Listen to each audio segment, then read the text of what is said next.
Querido Jesus, lerei agora as páginas da Tua vida, que elas me levem a Te amar cada vez mais e que Tuas palavras firam o meu coração e me levem a mudar de vida. O Evangelho de hoje é o Evangelho de São Lucas, capítulo 20, versículos 27 a 40. Naquele tempo, aproximaram-se de Jesus alguns saduceus que negam a ressurreição e lhe perguntaram: Mestre, Moisés deixou-nos escrito: se alguém tiver um irmão casado e este morrer sem filhos, deve casar-se com a viúva, a fim de garantir a descendência para o seu irmão. Ora, havia 7 irmãos. O primeiro casou e morreu, sem deixar filhos. Também o segundo e o terceiro se casaram com a viúva.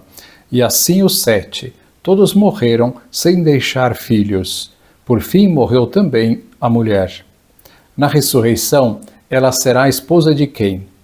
Todos os 7 estiveram casados com ela. Jesus respondeu aos saduceus: nesta vida os homens e as mulheres casam-se, mas os que foram julgados dignos da ressurreição dos mortos e de participar da vida futura, nem eles se casam, nem elas se dão em casamento. E já não poderão morrer, pois serão iguais aos anjos, serão filhos de Deus, porque ressuscitaram. Que os mortos ressuscitam, Moisés também o indicou na passagem da sarça, quando chama o Senhor o Deus de Abraão, o Deus de Isaque e o Deus de Jacó. Deus não é Deus dos mortos, mas dos vivos, pois todos vivem para Ele. Alguns doutores da lei disseram a Jesus: Mestre, tu falaste muito bem. E ninguém mais tinha coragem de perguntar coisa alguma a Jesus. Palavra da salvação, glória a vós, Senhor. Vamos olhar para Jesus. O casamento aqui na terra é algo tão desejado que nem nos passa pela cabeça que no céu não haverá casamento. Eu penso que uma explicação para isto é que Deus pensou que a procriação dos seus filhos seja feita aqui na terra e lá no céu seremos uma única família com um amor indescritível por todos que lá estão. Continuemos a nossa série sobre a vida de Jesus para conhecermos melhor como ela se desenrolou a breves traços. Durante seu ministério terreno, o Senhor realizou uma obra maravilhosa. Ele mesmo definiu essa obra em resposta a João Batista. João estava na prisão e sentia-se atribulado e desanimado pela dúvida de que Jesus era, de fato, o Messias. Enviou então alguns de seus discípulos a Jesus com a pergunta: És tu aquele que estava para vir, ou havemos de esperar outro? Quando os mensageiros vieram à presença de Jesus, encontraram-no cercado de muitos doentes que estavam sendo curados. Durante todo o dia, os mensageiros esperaram, enquanto Jesus estava incansavelmente ocupado em aliviar aqueles sofredores. Finalmente disse a eles: Ide e anunciai a João o que estáis ouvindo e vendo. Os cegos veem, os coxos andam, os leprosos são purificados, os surdos ouvem, os mortos são ressuscitados, e aos pobres está sendo pregado o Evangelho. Assim, durante 3 anos e meio, Jesus andou de um lado para outro fazendo o bem. Então, chegou o tempo de concluir seu ministério. Em companhia de seus discípulos, deveria subir a Jerusalém para ser traído, condenado e morto. Suas próprias palavras deveriam cumprir-se. O bom pastor dá a vida pelas ovelhas. Aproximava-se Jesus de Jerusalém para assistir às festividades da Páscoa. Uma grande multidão que também se dirigia para participar desse importante evento cercava-o. Ao seu comando, 2 discípulos trouxeram um jumentinho para que montado nele pudesse entrar em Jerusalém. Ajeitaram suas vestes sobre o dorso do animal e ajudaram o mestre a montá-lo. Tão logo montou, um grande grito de triunfo encheu os ares. A multidão aclamava o Rei e Messias. Mais de 500 anos antes, o profeta descrevera esta cena. Alegra-te muito, ó filha de Sião. Exulta, ó filha de Jerusalém.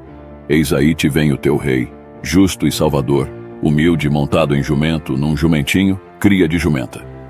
Todos, naquela multidão sempre crescente, sentiam-se felizes e entusiasmados. O povo não podia oferecer-lhe presentes caros, mas lançavam suas túnicas como tapete pelo caminho por onde ele passava. Também colheram lindos ramos de oliveira e palmeira para adornar a passagem. Julgavam que escoltavam aquele que haveria de tomar posse do trono de Davi em Jerusalém. O Salvador jamais permitira que seus seguidores lhe prestassem homenagens reais, mas naquela ocasião desejava manifestar-se ao mundo de modo especial como seu Redentor. O Filho de Deus estava prestes a tornar-se um sacrifício pelos pecados do homem. Sua igreja, em todos os tempos, deveria tornar o tema de sua morte um assunto de profundo estudo e reflexão. Era, portanto, necessário que a atenção de todos fosse dirigida a ele.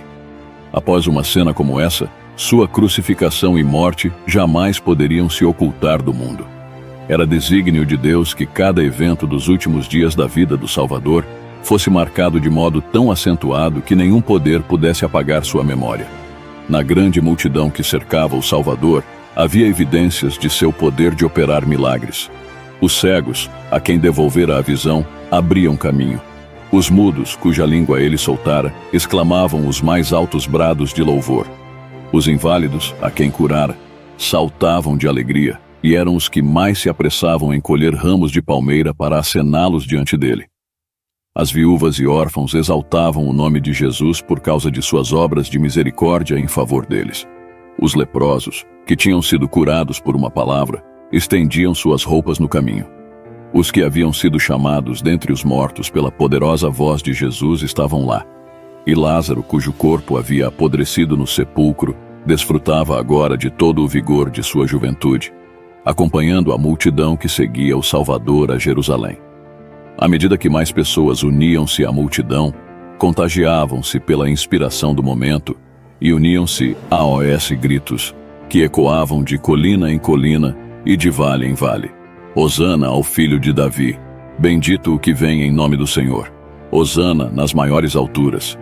Muitos fariseus presenciavam a cena irritados. Sentiam que perdiam o domínio do povo.